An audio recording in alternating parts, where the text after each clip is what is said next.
And welcome back to race 2 if you continue to follow the series. So currently I'm sat at the front of the pit lane waiting for the previous session to get out of the pits. This girl comes over, moves my tyre out the way, and off I go. Now the difference between the last race and this race is I have spoke heavily about, yes, this said long left-hander. So if I can do it better, much better first lap, let's compare that to the last video. That was 1,000,000,000,000 times better, and same with this as well. I always feel like once you get a picture of the track in your head, it's really hard to forget what that track looks like. I've done one race and I already feel like my muscle memory is coming together.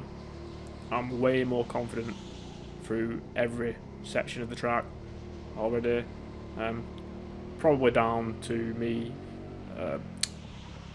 probably down to me just explaining my issues to Adam, and then he's picked up on what my issues could be, why I'm struggling in certain places, and how I can fix them.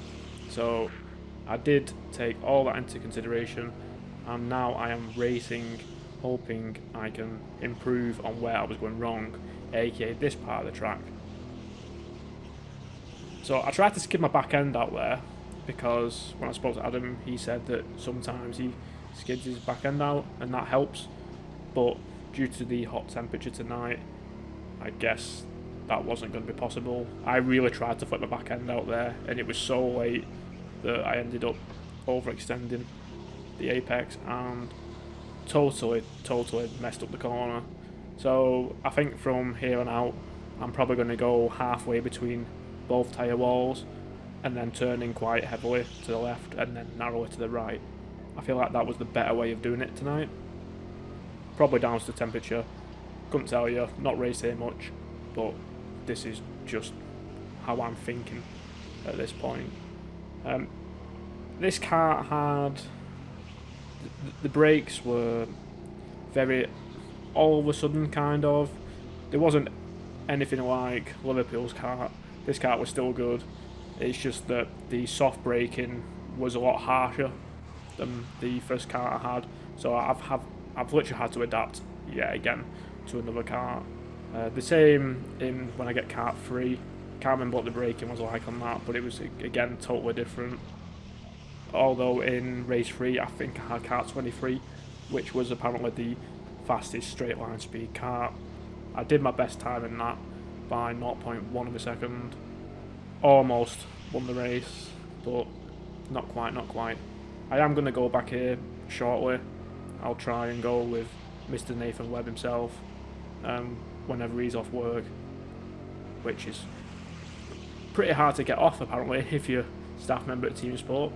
They seem to work a lot, and to get certain days off just seems impossible because they needed. Every team sport works the same way, you know.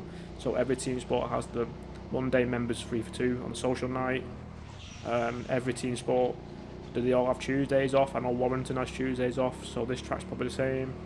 And then Wednesday they have the 40 lapper, 50 lapper, 60 lapper, whatever, 80 lapper, depending on the track size. And then you've got your 3 for 2s on the weekend. So team sport is more coordinated than it used to be in terms of events. If we was talking 2016 team sport, they just did whatever they wanted. I tell a lot of newer staff, when I say newer staff, literally it could be staff who's been there for 3 years now, because I think they stopped it in 2019, but we used to do some crazy stuff. Like we'd bring a game console in, we'd play FIFA and stuff when we was waiting for our races. We'd race for bottles of champagne. If it was old enough, we'd race for free food. I don't know, maybe Team Sport was more rogue back in 2016, 2017, 2018, but now it's very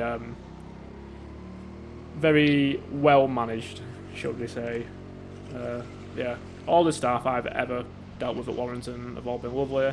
The staff at this track were also lovely. So I can't really complain about the track in terms of hospitality, you know. The karts were good in every session. I'm currently What am I doing? Ah, here we go. Right, let's get back onto the race because this is interesting now. I let Adam pass here because I'm learning off this man. Really unfortunate event here. Someone comes out the pit lane. Adam dives down the inside. I get shut off. So now Adam's pulling away. I got shut off, and the plan that Adam had in his brain at that time completely faded away. Nothing I could do about that. There's many times in this race where Adam will back off just to sit in front of me. We kind of discussed if it was possible for him to get just one car in front of me so I could see what he was doing, and we did manage that this race. So I believe the only problem I've got now is the fast left hander down the ramp where you bottom the car out. I was kind of struggling because when you hit the very bottom of the ramp, you bottomed out on like this silver strip, whatever you call it, but if you didn't turn before it, it would catapult you further across the track.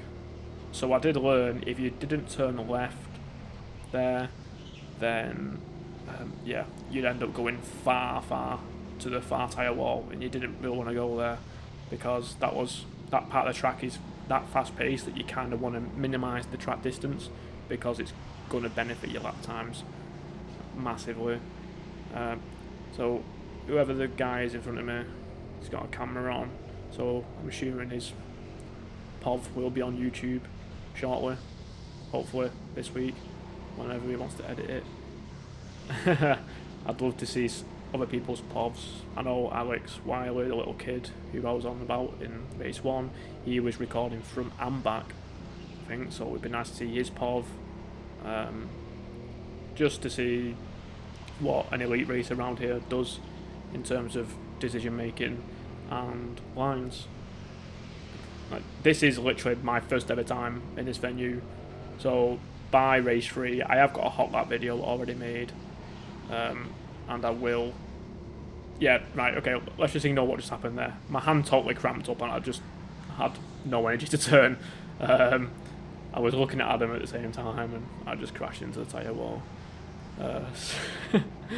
So yeah, I'm now behind him again, and hopefully we can stick behind him this time. So this is the corner I'm on about. Yeah, you need to really turn left before you hit the bottom there. If you don't, it will send you across the track, and you will lose probably half a second if you do it wrongly. Could even be a second if you do it super wrong, which I did do a few times. I felt it. I have a good feel when it comes to doing corners right or wrong. I don't know, maybe that's just in my head now. I've done that many laps around Warrington. I don't even know how many races I've done around Warrington, because I remember when it was the old system. I don't even know what it's called. Is it Club Speed currently? Or did it used to be Club Speed? No idea. But I've probably got a few thousand laps around Warrington over my 7 years racing there. So I mean, muscle memory is next to none. And this track in race 3, I believe my muscle memory was pretty much there. But you will see in my hot lap video, my 57.076. It's quite a good lap for a first time around this track. I showed Adam the lap just because I wanted him to pick out some things. The other thing he mentioned was maybe my throttle, my footwork. So throttle, lifting, braking, whatever, could have been slightly different. Could have been maybe a bit more efficient, not too sure. But that comes with experience, so can't really knock the time that I got there. I am hoping to come back in the next maybe a few weeks, but definitely before my birthday. My birthday is in July, so I'll definitely come back then. Hopefully I'll come with Nathan and we can have a good race here. I am telling a lot of people that they need to come and see this track, or they need to come and race it. I'm not sure the video does it justice. I think it does, to be honest with you. I'm watching the video and it looks very exciting to race, but it's such a good track. Definitely not one to miss. So yeah, if you've got the time, you've got the free money, I guess, because karting's expensive nowadays, head down here. and race this wonderful track. So there's a little bit of battling going on here. Now Adam is 1 kart length ahead of me.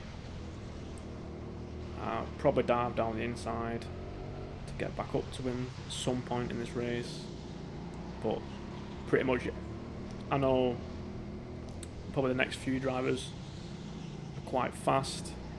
Not sure about whoever's recording with the GoPro.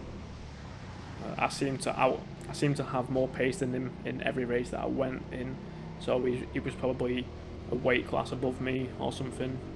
It's really hard to determine weight class with cars. I know the lad in front of me, he's about 6'5". So yeah, you got height and weight class.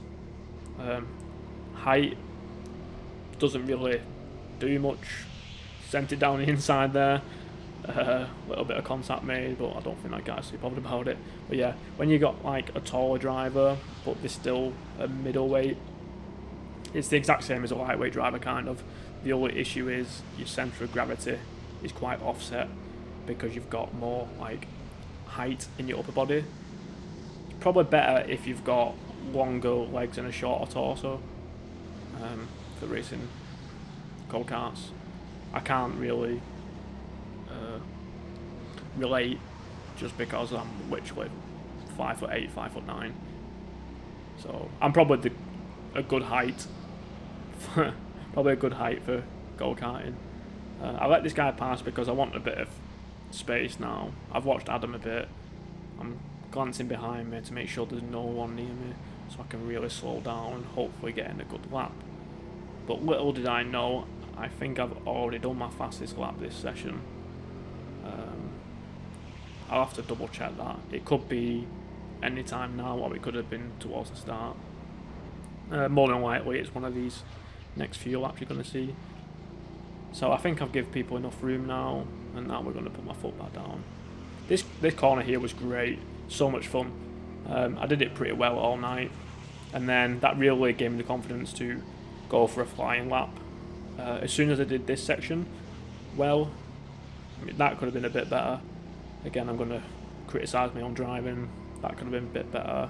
That was pretty much perfect.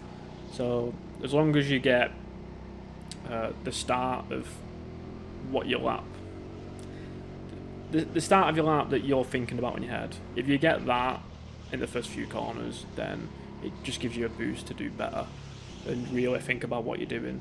I am getting really close to tyre walls here. I'm really trying to minimise the track distance. I'm getting better at this hairpin. My braking point on this this fast one here has been good pretty much all night. And Adam has slowed down again as he noticed that he got through traffic and I didn't. So yeah, I probably sabotaged Adam's race. But thanks a lot for all your help, man. most useful. So yeah, I'm trying to follow what he's doing here. That was probably a lot faster if I was to compare it to another lap. It's really weird when you follow someone faster in front of you. If you can keep up to the pace, which I was doing, I was changing my lines without even thinking about it, just because my eyes were glued on his kart number in the centre of the back of his kart. So yeah, this did me all the world of good. I lost a lot of grip there, and you can see that I've lost a lot of time. So now I know I've lost that much time there that I need to start maybe lifting and coming out wider to ensure I keep that grip. This might be my fastest lap now. It's a 57.1. I've already clawed a little bit of distance to him. That corner was great. If I can nail this one, yeah, so that's pretty good. And then as long as I follow him here, which I do, I take the exact same line. Yeah, quite clinical, if I do say so myself. Again, entrance to this old ramp, pretty much perfect. I have gained distance on Adam, so as long as I don't mess up here. I did actually kind of turn before there because I was following Adam, but I didn't notice. Yeah, I don't lose any grip there, and now I come back up this old ramp. And yeah, this was definitely my fastest lap. That's a 57.1. Adam beat me 57.0 something, I think. not really much in it, but you can see just by following the faster driver how quickly you can improve. That lap was probably 0.3 faster than my second fastest lap, which is a 57.4. So I'm assuming I make some sort of little flaw in this lap. Yeah, like just could just be closer to all the apexes really. I think I caught that on my back end, not too sure. Sometimes it's really hard to analyse your own footage when you've got the super view angle on your GoPro. It's really easy to see the track, like I can see everything that's going on, but believe you me, you can't see this when you're racing. You've got literally tunnel vision, and you just can't see. Your peripheral vision does not go to the left or to the right this much. So when you see it, if you go back to my first race when I messed up, you can see that you can actually see the track turning left, and you're probably thinking, well, why didn't I look that it was turning that much left? That's because I literally did not see it. As I said, you have tunnel vision when you're racing because you're always focusing on what you're doing, and my GoPro has a super view angle, so you can see more of the track than what I can actually see, or what's humanly possible, unless you've got robotic eyes. Anyways, that's race 2 over. Thanks a lot again to Adam for doing what he can to help me learn the track. This was a 57.1 fastest lap time, and I will upload a separate hot lap for you on the 57.076. I'll upload that on Sunday. All my videos now are scheduled for, so this one will be coming out on the 19th. The third race will be coming out on the 20th, and my hot lap, I might skip a day and release it on the 22nd. It's the 22nd of Sunday. Yeah, the 22nd of Sunday, so yeah, we'll do that. But I'll see you in race 3. Very, very good track overall. Cannot express that enough.